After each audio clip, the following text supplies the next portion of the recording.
And some storms destroy some people. Listen to me. This is important. If you don't listen to anything else, listen to this. Some storms are meant to destroy you. And some storms destroy some people. I've never watched it, but they have a program on TV called Storm Chasers. And I read a couple of years ago where a young man was chasing a storm and got in the eye of the storm and was killed. Yeah. I saw that.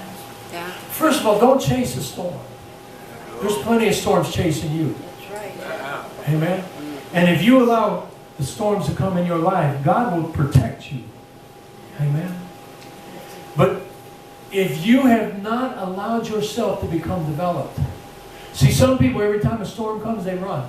Every time trials come, they run. Every time difficulties come, they run. Yep. And they never develop. And they're weak. And they're frail. And every time something minute takes place, they freak out. Are you listening to me? Yep. A little simple nothing comes along, and they're so weakened that they fall apart. What? I said I had a meltdown on Friday. Yeah. Well, see, that's where you need to be developed. And we all have meltdowns from time to time, Dennis. We all do. Yep. And I was telling Ann a few weeks ago how I'm so disappointed with myself, how I've got so frustrated and complaining and murmuring and just she said, Tim, you're in pain, you're in psychological torment. And that was true, and the devil will torment you and he will try to bring you down. Amen? But I'm going to tell you something. Having gone through that, and I messed up a few times. I complained a lot.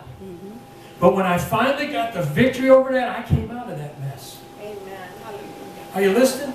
When I finally got the victory, within 2 or 3 weeks, I was out of that. Yes. And that's the point. God will allow you to go through it until you learn, until you develop. And if you don't come through it, then He'll make you start all over and go through it again. Yeah. The Bible says, yea, though I walk through the valley of the shadow. It doesn't say, yea, though I attempt to walk through it. It says, I walk through it. Yep. You got to go through it. Yes. Keep in mind, I heard David Jeremiah say the other day, keep in mind, a death for a Christian is just a shadow. That's right. It's not real. Right. It's not real. It appears to be real. The shadow appears to be real on earth. But in reality, for a Christian, it's not real. Amen? But nevertheless, we have to go through these things. Think it not strange that you go through these fiery trials. Think it not strange that you go through. See, the strange thing is people that don't go through. You know, I heard Brother Gary say something many years ago. He said that the children of Israel came to the River Jordan and they sent 12 spies across. 10 of those spies come back with a bad report, where Caleb and Jacob came back with a good report. They said, there's giants in the land. Caleb said, oh yeah, there's... Huh? Joshua, who did I say? Who did I say? Oh, Joshua, thank you. I didn't even realize I said Jacob. Joshua come back and he says, the 10 said, there's spies in the land, we'll never overtake them. Caleb and Joshua said, oh, there's spies in the land, but we're well able to take them. Yes. And everything that God said about the grapes and the pomegranates and all the fruit and the milk and honey, it's true. It's a blessed land. And it's the land that God gave us. But because of the 10, they discouraged the crowd.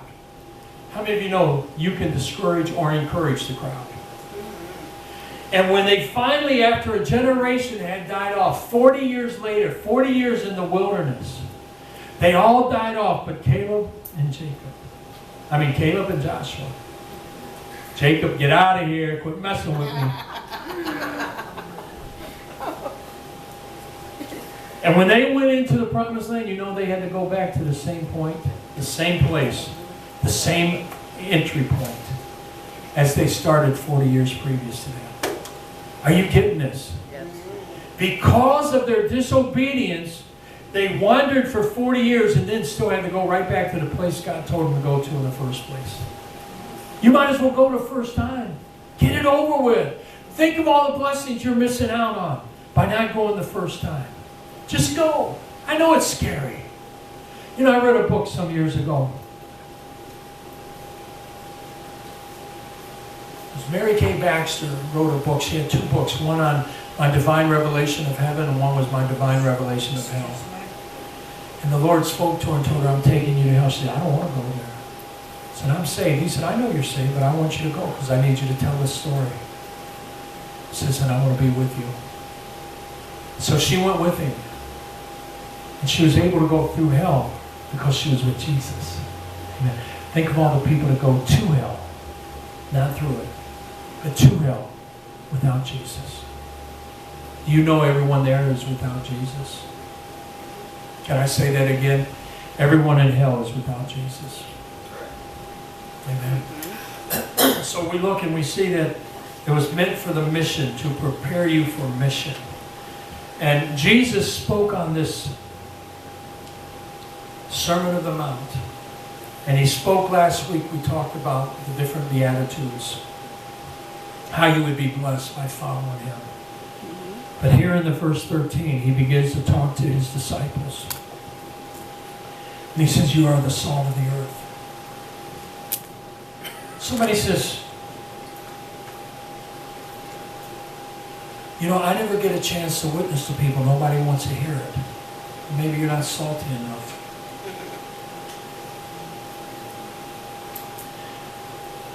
Somebody says, well, you know, you can lead a horse to water, but you can't make him drink. No, but you can give him some salt.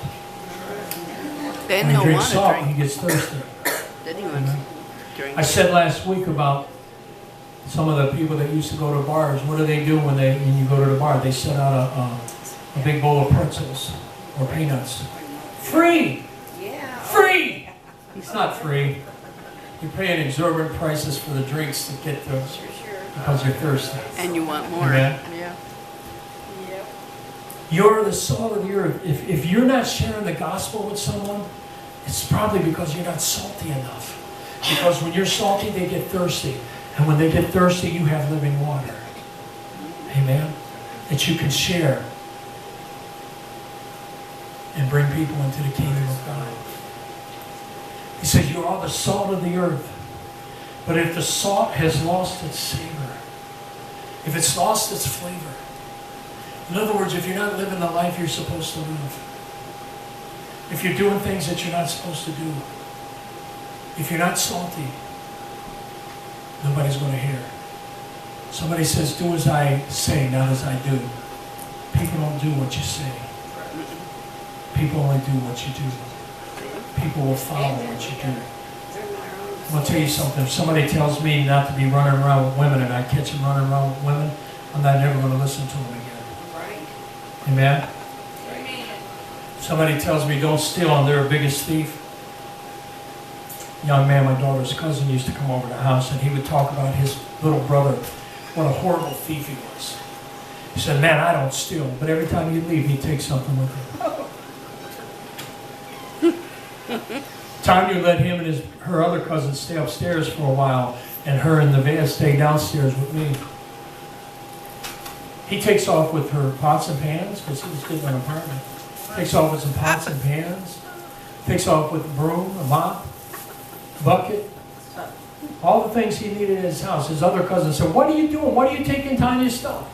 She ain't using it. She ain't using it because she's giving you a place to live, buddy. Little things. He bit the hand that fed him. You've seen with it. Catch him walking out with it. I didn't take that. That's not. That's mine. And then he talked about how he hates thieves and how he would never steal a thing. You think I'm going to believe him? I'm going to trust somebody like that? I mean, you get to the point where you have to stand there and watch him the whole time he's at your house. He calls my daughter one day. He got him a new Roku. How many of you know what a Roku is? Roku is something you plug into your TV and you can stream and live stream television.